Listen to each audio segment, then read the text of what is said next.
요즘 대학에서 많은 학과가 사라지고 있습니다. 비슷한 학과는 하나로 합쳐지기도 하죠. 하지만 여기 어떤 학과로도 대체할 수 없는 세계에서 단 하나뿐인 학과마저 폐과 위기에 처했다고 하는데요. 바로 명지대학교 바둑학과입니다. 폐과를 막기 위해 마지막 신의 한 수를 두려는 바둑학과를 크랩이 찾아가봤습니다. 점심시간이지만 학생들이 모여 바둑을 두고 있는데요. 대만에서 그리고 러시아에서 온 유학생도 있습니다. 벽에는 100년은 좋게 넘어 보이는 바둑 관련 고서부터 잡지까지 가득입니다.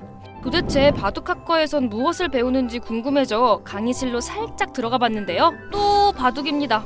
하나의 바둑판을 바라보며 신중히 돌을 놓는 모습이 인상적이었는데요. 실기 수업에선 어떤 걸 주로 배울까요? 여기서의 사실 AI 수순이 막 되게 정교하다 이런 식으로 판단하기는 어려운 장면이에요. 이게 워낙 비지수도 짧고 이 중앙 자체가 이거 뭐 판단하기 굉장히 어렵죠. AI가 둔 거여도 비지수가 50밖에 안 되기 때문에 안정적인 선택을 한 것 같아요. 팀마다 이 수를 뒀을 때 어떤 식으로 진행될 건지 생각해보면 좋을 것 같아요. 오늘 수업은 AI와의 바둑 시뮬레이션에서 어떻게 최적의 수를 도출하는지에 관한 것 같은데요. 그냥 눈으로 보기에는 촌머리지만 꽤 큰 악수 같지만 이게 인공지능으로 봤을 때는 큰 악수가 아니라고 하더라고요. 여기 둔과의 의미는 아무래도 좀 판단 잘한 것 같고. 도통 무슨 말인지 잘 이해가 가진 않지만 학생들은 진지한 표정으로 해법을 찾기 위해 한껏 집중한 모습인데요. 교수님은 이 수업에서 무엇을 가르치고 싶은 걸까요? 학생들의 바둑 실력을 향상시키는 것이 첫 번째 목표이고, 두 번째 목표는 이제 바둑판 안에서 이제 뭐 상대방과의 감정 공유라던가 아니면 성취감, 그런 거를 바둑판 밖에선 어떤 식으로 평상시 생활에 응용할 수 있을까, 이제 그런 걸 생각하도록 강조합니다. 일반 수업들과 달리 더 자유로운 분위기 속에서 수업이 진행됐는데요. 바둑의 팀플레이가 꼭 필요한 이유가 있다고 합니다. 복기와 비슷한 개념인데 자신의 의견과 아이디어를 이렇게 공유하면서 그 과정에서 본인이 잘못 생각한 거는 수정할 수 있는 기회도 되고, 반대로 나는 생각하지 못했는데 더 좋은 결과가 있으면 그거를 습득하게 되고 해서 이렇게 팀플 방식으로 진행하고 있습니다. AI를 이길 수는 없을 것 같은데 그래도 그 AI가 무슨 수를 뒀는지 파악 정도는 이제 팀원들과 토의하면서 느낄 수 있을 것 같아요. 바둑의 매력은 뭘까요? 바둑의 매력이요. 다른 스포츠들이랑 다르게 이겼을 때 그래도 상대방을 배려하면서 좋아하는 티를 잘 안 내고 감정 표현을 덜해서 상대방을 배려하는 게 가장 되게 매력이 있는 것 같아요. 명지대 바둑학과는 97년 개설돼 곧 30주년을 앞두고 있습니다. 학생들이 자부하고 있는 것 중 하나, 바로 세계 유일이라는 겁니다. 그만큼 유학생들의 유입도 많고요.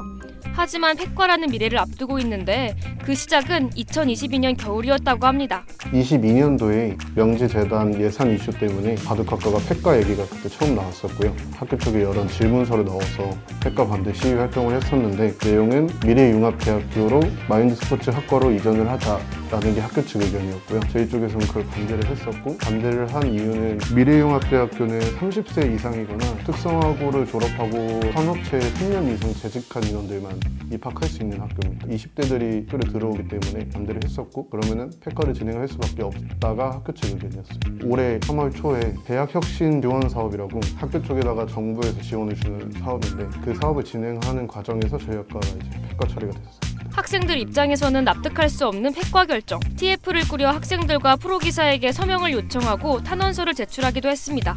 바둑학과 교수님과 재학생들이 관련 학칙에 대해 효력정지 가처분을 냈지만 기각됐죠. 국내에 하나뿐인 바둑학과가 없어진다면 업계에도 영향을 끼칠 것 같은데요. 80% 이상은 바둑 교육 쪽에 종사를 하시는 것 같아요. 네, 일단 저희 학과 취지 자체가 프로기사를 양성하는 학과가 아니고 바둑계 쪽 종사자를 양성하는 학과이기 때문에 이런 학과가 없어진다는 것 자체가 바둑계에 있어서는 당연히 큰 타격이라고 생각합니다. 또 바둑학과는 하나뿐이다 보니 대만과 중국의 유학생들이 많이 찾는데요.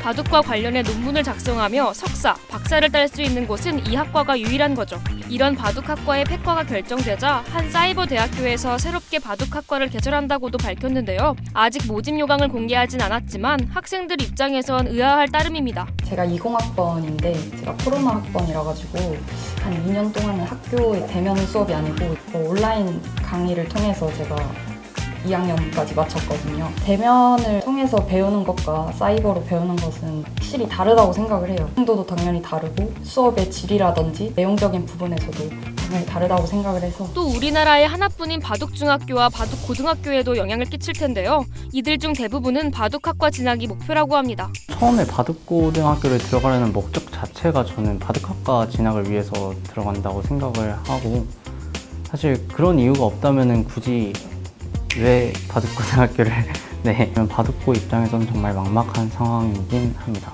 학교 측에선 폐과 이유에 대해 바둑이 사양산업이라는 점, 그리고 학교의 방향성과 맞지 않다는 점을 들었습니다.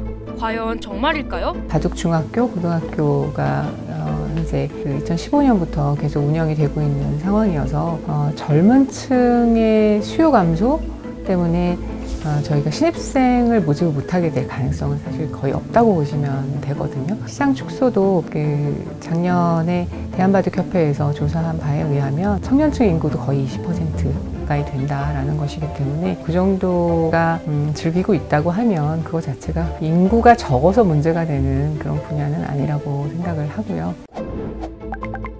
정말 많은 외국인들이 한국 바둑 배우러 오거든요. 한국의 어떤 전통 문화로서 바둑을 배우는 외국인들도 있고, 다양한 사람들한테 바둑을 전하고 교육하고 이런 일을 하는 데 있어서 또 바둑 기술을 교육 이외에 더해줄 수 있는 그런 인력들이 사실 어디선가에 만들어지고 있어야 되는데, 바둑학과가 그런 역할을 그동안 해왔다고 생각하고 없어지면 이제 그 부분에서 큰 구멍이 생기겠죠.